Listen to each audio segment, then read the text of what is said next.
लोगों को अच्छा नहीं लगता ये स्टेटमेंट, मगर ये फैक्ट है कि विष्णु के विरुद्ध जो होता है वो कभी भी भक्त नहीं बन सकता है, क्योंकि विष्णु ही भगवान है। और विष्णु, ब्रह्मा विष्णु शिव में भी भगवान विष्णु ओरिजिनल है, क्योंकि विष्णु से ही ब्रह्मा उत्पन्न होता है और ब्रह्मा से शिव जी उत्पन्न होते हैं। ओरिजिन सबका विष्णु ही है। तो कभी कभी लोग को बहुत ज्ञान नहीं होता है तो मिक्स कर देते हैं, नहीं सब कुछ एक है। इसको मायावादी फिलोसॉफी कही जाती है। श्री प्रभुपाद जी बोलता है जो भगवान है उसको भगवान कहो, जो देव है उसको देव कहो, जो पितृ है उसको पितृ कहो। इतना आपको पता होना चाहिए, नहीं तो ये बुद्धि किस काम की। जो है वो है। और शास्त्र पूरा आप खोलोगे, डिटेल में जाओगे तो सब शास्त्र तुम्हें यहाँ तक ले जाएंगे कि विष्णु ही भगवान है और विष्णु का ओरिजिन है भगवान श्री कृष्ण। आगे प्रभुपाद जी कहते हैं, कृष्णदास कविराज का कोटेशन देते हैं कि अवतार का मतलब होता है कि भगवान ऊपर से यहाँ आते हैं। तो वैकुंठ में बहुत लोग हैं और हर लोग में जितने भी अवतार लिए वो अभी भी है। जब समय आता है तो वो अवतार नीचे आता है। जैसे राम अवतार, तो रामचंद्र जो धाम में उसको अयोध्या कहा जाता है वैकुंठ के अंदर, तो वही रामचंद्र आते हैं, साथ में लक्ष्मण आते हैं, शत्रुघ्न है, भरत है, हनुमान जी है, सूर्य जी, सब साथ में नीचे आते हैं। कई क्या बोलते हैं ये कौशल्या, ये कोई ऑर्डिनरी व्यक्ति नहीं है ये सब वैकुंठ वासी है। सब यहाँ आके रामायण का ड्रामा करके वो वापस चले जाते हैं। वारा अवतार होता है तो वारा आते हैं, वामन अवतार तो वामन आते हैं। तो कृष्ण के समय में कृष्ण भी आता है, जो कल के श्लोक में समझाया गया था। अगर आप रिपोर्ट देखो उसका टाइमिंग भी दिया गया है कि भगवान जब अवतार लेते हैं तो 28 में क्या बोलते हैं मिलेनियम में, युग में, और क्या बोलते हैं 7 में मनु के मिलेनियम में, ठीक है ना, 28 में युग में, और वैवस्वत मनु के समय में। और जब ये रोहिणी स्टार होता है, क्या बोलता है कॉन्स्टेलेशन नक्षत्र में, वो एग्जैक्ट उसका टाइम है कृष्ण अवतार, जो ब्रह्मा के एक दिन में एक बार जन्म लेते हैं। बार बार जन्म कृष्ण अवतार नहीं होता है हर अवतार का अलग अलग समय होता है। तो हम लोग बहुत क्या बोलते हैं भाग्यवान है कि हमारे ही युग में भगवान कृष्ण ने अवतार लिया है। अगर भागवतम पढ़ो तो भगवान कृष्ण को अवतार नहीं कहा जाता है, अवतारी कहा जाता है। अवतारी का मतलब जितने भी अवतार आते हैं वो कृष्ण से उत्पन्न होते हैं, ओरिजिनल। जैसे ये टेबल के ऊपर अगर हम कैंडल्स रखें, क्या बोलते हैं मोमबत्ती रखें, और एक कैंडल को जला के सब कैंडल को जलाए तो सबकी रोशनी एक टाइप की होगी।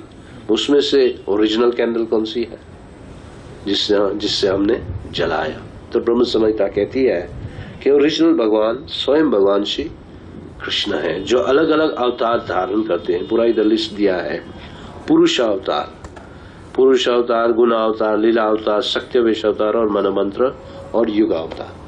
ये सब अवतार 6 टाइप के अवतार चैतन्य महाप्रभु सनातन गोस्वामी को समझाते हैं टीचिंग्स ऑफ लॉर्ड चैतन्य या चैतन्य चरितामृत में। जिसके पास ये बुक है वो डिटेल में पढ़ सकते हैं। तो पुरुष अवतार का मतलब होता है कि भगवान 3 अवतार धारण करने से ये सृष्टि का रचना करते हैं। सबसे पहले आपको पता है कि ओरिजिनल भगवान कृष्ण है और उसका स्वयं भगवान है बलराम, और बलराम से 4 अवतार उत्पन्न होते हैं, वासुदेव, संकर्षण, प्रद्युम्न, अनिरुद्ध। और उस संकर्षण से उत्पन्न होता है नारायण, और फिर उस नारायण से वापस 4 अवतार धारण करते हैं, क्वाड्रुपल, वासुदेव, महासंकर्षण, प्रद्युम्न और अनिरुद्ध। और उस महासंकर्षण से महाविष्णु उत्पन्न होते हैं। महाविष्णु का पिक्चर इधर दिया गया है भगवद गीता में, जो फ्लोट करते हैं, क्या बोलते हैं आकाश में। आप लोग ये भगवद गीता में पिक्चर देख सकते हैं, ये वाला, ठीक है, सबको दिखाई देता है। उसकी महाविष्णु इसलिए कहा जाता है, या उसको कारणोदक्ष है विष्णु, क्योंकि जो क्या बोलते हैं महासंकर्षण से उत्पन्न हुए हैं। और वो इधर इधर कुछ नहीं होता है, ना तो हवा होती है ना तो पानी होता है, और अंधेरा होता है। उसमें महाविष्णु अवतार लेते हैं और उसकी जो क्या बोलते हैं ये बबल्स, स्वेट पोर्स क्या बोलते हैं, रुआटी, उसकी रुआटी से इतने सारे बबल्स उत्पन्न होते हैं। बबल का मतलब एक एक ब्रह्मांड उसके अंदर उत्पन्न होता है। और अगर इस पिक्चर को थोड़ा डिटेल में देखो तो एक एक ब्रह्मांड के अंदर एक दूसरा विष्णु आता है, क्योंकि उसके अंदर महाविष्णु के पसीने से समुद्र उत्पन्न होता है। तो जो ब्रह्मांड होता है वो एक अंडे के जैसा होता है ना, एग जैसा। तो एक के अंदर आधा पानी भर जाता है और उस पानी के ऊपर फिर दूसरा विष्णु उत्पन्न होता है जिसको गर्भदक्षाय विष्णु, वो सोता है शेष के ऊपर और उसकी नाभि से निकलता है ब्रह्मा, और ब्रह्मा फिर 84 लाख योनि उत्पन्न करता है।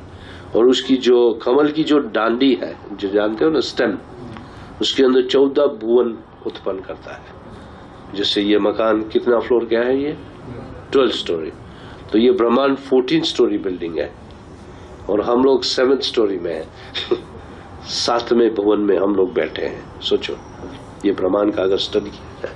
और हाँ, जितने लोग हमारे ऊपर है उसको स्वर्ग कहा जाता है, हमारे नीचे जो लोग हैं उसको भूवर। हाँ, तो जैसे गायत्री मंत्र में बोलते हैं ओम भूर भुव स्वाहा, बूढ़ लोग नीचे है, भू लोग ये है और स्वर्ग लोग ऊपर है। तो ये 3 लोग इस टाइम में रह जाते हैं। और ब्रह्मा सिर्फ इंजीनियर करता है, इंजीनियर मीन्स अलग अलग रूप धारण उत्पन्न करता है। फिर भी एक एक जीव में भगवान जीव और परमात्मा लेके, परमात्मा बन के प्रत्येक जीव में भगवान प्रवेश करते हैं। अभी ये क्रिएशन अगर किसी को समझ आ गया तो कभी भी कृष्ण को नहीं भूलेगा क्योंकि अगर देखा जाए ये, इसको अच्छी तरह आप स्टडी करो तो कृष्ण क्या कहाँ नहीं है, एक एक कण में कृष्ण है। क्योंकि मैटर भी कृष्ण से उत्पन्न हुआ है और स्पिरिट भी कृष्ण से ही उत्पन्न हुआ है।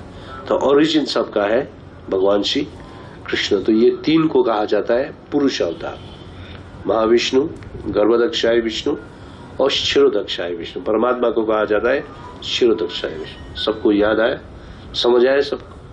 क्या रिपीट करूं? याद याद रहेगा ना?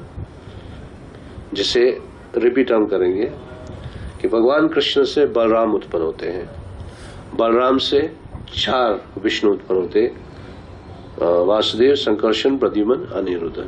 ठीक है।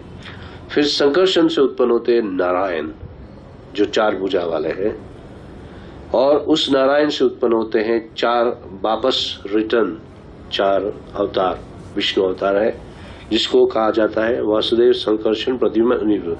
और अभी दूसरी बार उसको संकर्षण नहीं कहा जाता है, उसको महासंकर्षण कहा जाता है। और महासंकर्षण से उत्पन्न होते हैं ये महाविष्णु। महाविष्णु या कारणदक्षाय विष्णु एक ही है, सेम। जो करण ओशन मीन्स कैजुअल ओशन में फ्लोट होते हैं, क्या बोलते हैं, तैरते हैं, और जब वो श्वास लेते हैं तो ब्रह्मांड को उत्पन्न करते हैं।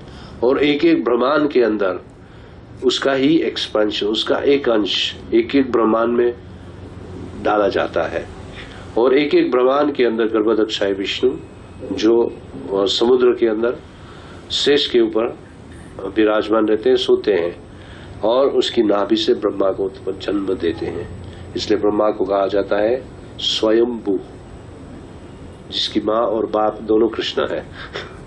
ऐसा नहीं है कि लक्ष्मी का पुत्र है, नहीं। और भले लक्ष्मी है मगर वो पुत्र है जिसकी माँ और बाप भगवान खुद है, और असल में माँ बाप नहीं है, उसका तो जन्म कमल पे हुआ है, इसलिए उसको स्वयंभू कहा जाता है। और शिवजी को कहा जाता है शंभू। मिक्स मत करना, ये स्वयंभू और शंभू। तो ये ब्रह्मा जो है क्या बोलते हैं 84 लाख योनि को उत्पन्न करते हैं, और एक एक जीव के अंदर, प्रत्येक जीव के हृदय में भगवान परमात्मा बनते हैं, जिसको कहा जाता है क्षीरोदक्षाय विष्णु। इसको कहा जाता है पुरुष अवतार। 3 तरह के, 3 टाइप्स ऑफ पुरुष अवतार, महाविष्णु, गर्भदक्षाय विष्णु और क्षीरोदक। गर्भ का मतलब जिसकी गर्भ से ब्रह्मा उत्पन्न हुआ, इसलिए उसको गर्भदक्षाय विष्णु कहते हैं। और शिरोदक्षाय विष्णु का मतलब हृदय में बैठे हैं। तो चैतन्य चरितामृत में ये डिटेल में समझाया जाता है। तो ये पहली टाइप का अवतार हुआ युग अवतार। फिर हम जाएंगे गुण अवतार। इस सृष्टि को चलाने के लिए मूड चाहिए, मूड होता है ना, तो भगवान अपना 3 मूड बदलते हैं। जब सत्व गुण में होते हैं तो विष्णु, राजस गुण में होते हैं तो ब्रह्मा, और तामसिक गुण में होते हैं तो शिव जी। इस गुण को कंट्रोल करने के लिए भगवान 3 रूप धारण करते हैं। सात्विक लोक के लिए विष्णु, राजसिक लोक के लिए ब्रह्मा, और तामसिक लोक के लिए शिव जी। इसका मतलब नहीं है कि शिव और ब्रह्मा राजसिक और तामसिक है, नहीं, वो भी सात्विक है, मगर उन लोग के लिए है जो तामसिक। इसलिए हमारे पुराण कितने हैं? 18 पुराण। 18 पुराण को डिवाइड करो 3 बार तो कितना हुआ? 666। तो 6 पुराण होते हैं सत्वगुण में, 6 पुराण होते हैं राजस गुण में, और 6 होते हैं तामस गुण में। तो जो तामसिक गुण में जितने भी पुराण हैं वहां शिव जी ही भगवान है। जैसे बहुत लोग शिव पुराण पढ़ते हैं ना, तो जब शिव पुराण पढ़ते हैं तो क्या बोलते हैं? शिव ही भगवान है। जो मिडिल के पुराण पढ़ते हैं वो बोलते हैं नहीं, ब्रह्म ही सब कुछ है। और सात्विक पुराण पढ़ते वो बोलेंगे नहीं नहीं, विष्णु ही भगवान है। तो हर कोई राइट है, गलत कोई नहीं है। और जब आप भागवतम पढ़ोगे तो फिर कृष्ण ही भगवान है। सत्वगुण से आगे मीन्स शुद्ध सत्व में है श्रीमद् भागवतम। उसमें कहा जाता है एते चांशा कलोपुंश कृष्णस्तु भगवान से। ये श्लोक प्रभुपाद जी यहाँ भी कोट करते हैं 2 अध्याय में, 2 श्लोक में आपको पढ़ना है तो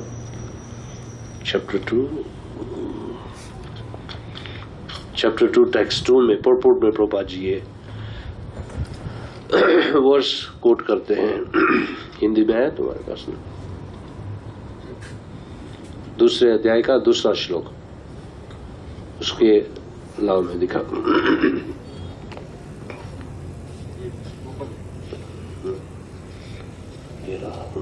ये 2 श्लोक। जो पहले श्लोक है ईश्वर परम कृष्ण सच्चिदानंद विग्रह अनादि राधिर गोविंद सर्व कारण कारण। उसके बाद श्लोक है इतचांश कलोपंश कृष्णस्तु भगवान स्वयं इंद्रारी व्याकुलम लोकम मृदयांति युगे युगे। तो स्वयं भगवान है तो भगवान श्री कृष्ण। तो इसको कहा जाता है 3 अवतार को कहा जाता है गुण अवतार। अभी पता चला ना? गुण मीन्स, गुण का मतलब है रोप। हम सब बंधे हुए हैं, या सात्विक रूप से बंधे हुए, या राजसिक या तामसिक। भगवद गीता में एक दूसरा भी पिक्चर है जिसमें 3 लेडीज है और वो कठपुतली की तरह हमारे को डांस कराती है, ठीक है ना? इसका मतलब सत्व, राजस और तामस। तो आगे हम जाएंगे लीला अवतार। लीला अवतार का मतलब है कि जब जरूरत पड़ती है तो भगवान लीला अवतार भी धारण करते हैं। जैसे नृसिंह अवतार लीला अवतार है, भगवान अपनी लीला दिखाते हैं। वारा अवतार, वामन अवतार, ये सब लीला अवतार। युग कोई पर्टिकुलर अवतार नहीं है, लीला दिखाने के लिए। इस लीला को याद करते हैं तो भगवान का स्मरण होता है। फिर सत्यवेश अवतार। सत्यवेश अवतार का मतलब साधारण मनुष्य में भगवान शक्ति देते हैं।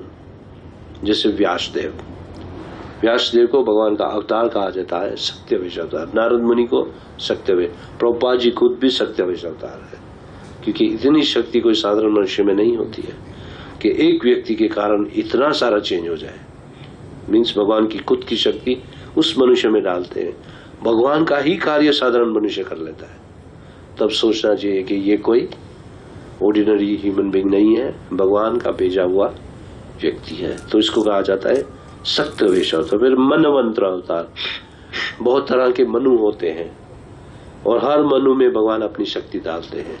तो टोटल मनु होते हैं 504 और एक मिलेनियम में 14 मनु होते हैं एक युग में। तो अभी जो प्रेजेंट मनु है वो 7वां मनु है। जैसे हर कंट्री में प्रेसिडेंट होता है तो युग में भी उसका प्रेसिडेंट होता है जो इस सृष्टि को कंट्रोल करता है या चलाता है। फिर अंत में आता है युग अवतार। हर युग में भगवान अवतार धारण करते हैं। जैसे सतयुग में भगवान का जो अवतार था उसकी जो कांति थी वो थी श्वेत। श्वेत का मतलब है व्हाइट। वो है कपिल। कपिल का नाम सुना है? देवहूति पुत्र कपिल। और फिर जब त्रेता युग आया तो भगवान की कांति थी लाल। वो है राम अवतार। रामचंद्र जो कौशल्या के पुत्र बने। और जो द्वापर युग आया तो फिर श्याम। श्याम का मतलब ब्लू। वो है कृष्ण अवतार। और ये कलयुग का है गोल्डन। गोल्डन का मतलब पीला। येलो वो है श्री चैतन्य महाप्रभु। तो ये चार को कहा जाता है युग अवतार। हर युग में भगवान कहते हैं ना संभवानी युगे युगे। तो लास्ट लाइन जो है कि हर युग में मैं अवतार लेता हूं। तो जिन भाई बहन के पास भगवद गीता है तो 3rd चैप्टर खोलो, श्लोक संख्या 9 या 10, 1 मिनट।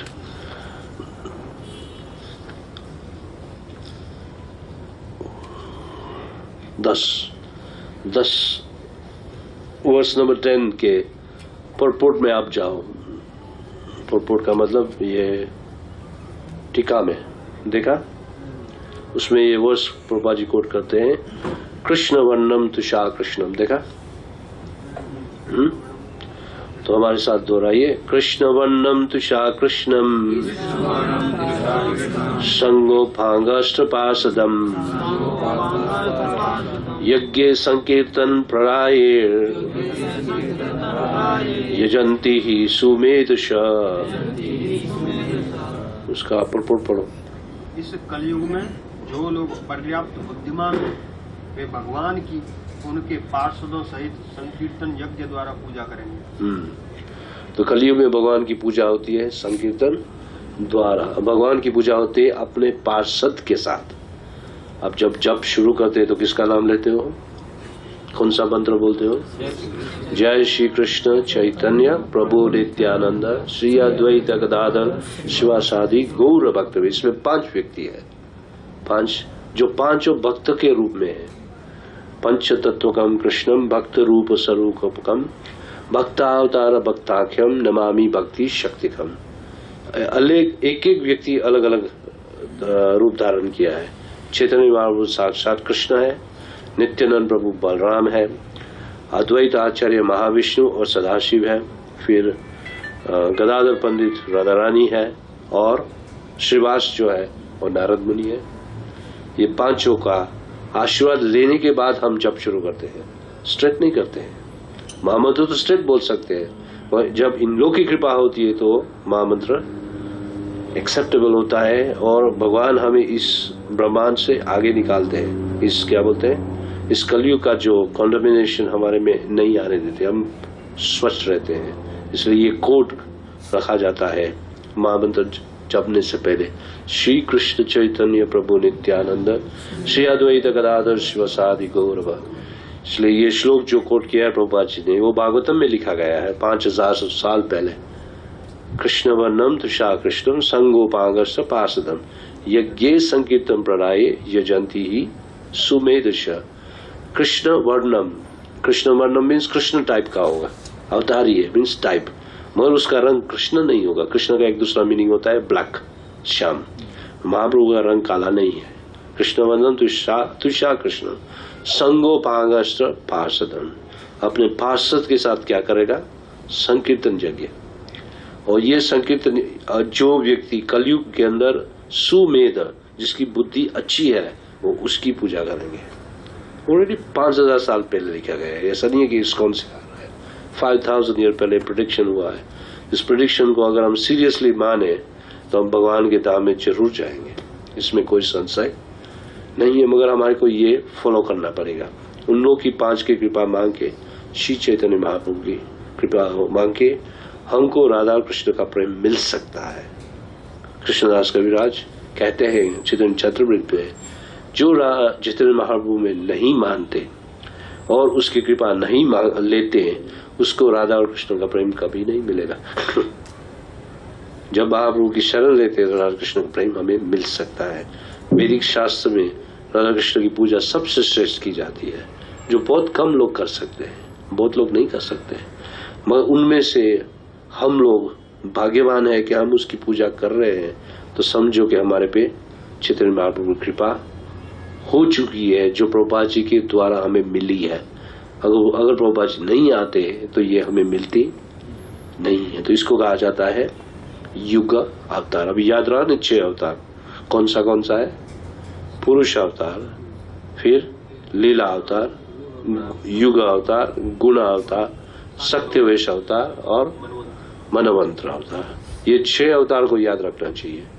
और जिसके पास ये बुक है टीचिंग्स ऑफ लॉर्ड चैतन्य, उसमें एक चैप्टर है अवतार्स, उसमें जाके पूरा लिस्ट हाईलाइट कर लेना चाहिए या पेपर में कॉपी कर लेना चाहिए, तो आप कंफ्यूज ना हो। आपके पास पूरी इंफॉर्मेशन है कि कौन सा अवतार किस समय भगवान लेते हैं। तो जो आज का श्लोक है, परित्नाय साधुना विनाशाय चतुष्कृता धर्म संस्थापना अर्थाय संभवानी युगे युगे। जैसे कलयुग के अंदर भगवान आए धर्म सिखाने के लिए, धर्म की स्थापना चैतन्य महाप्रभु दोबारा करते हैं। ऑलरेडी भगवान शिक्षा दे के गए थे कृष्ण अवतार में, भगवद गीता दे के गए थे, पर लोग क्या भगवद गीता एक्सेप्ट किया? नहीं। और चैतन्य महाप्रभु वही भगवद गीता सिखाते हैं संकीर्तन यज्ञ से, कि ऐसे नहीं सीखोगे तो ऐसे सीखोगे। बोलते हैं कि ऐसे कान नहीं पकड़ोगे तो फिर ऐसे पकड़ना पड़ेगा। तो यही वस्तु श्री चैतन्य महाप्रभु की शिक्षा हमें सिखाती है। प्रभुपाद जी कमेंट्री में कहते हैं चैतन्य शिक्षा, कृष्ण शिक्षा और कपिल मुनि की शिक्षा में कोई अंतर नहीं है, अलग अलग समय में दी गई है। मगर अगर इन शिक्षाओं को स्टडी किया जाए तो एक ही वस्तु समझाते हैं, वो है कृष्ण भावना, कृष्ण भक्ति। हरे कृष्ण। कोई प्रश्न है?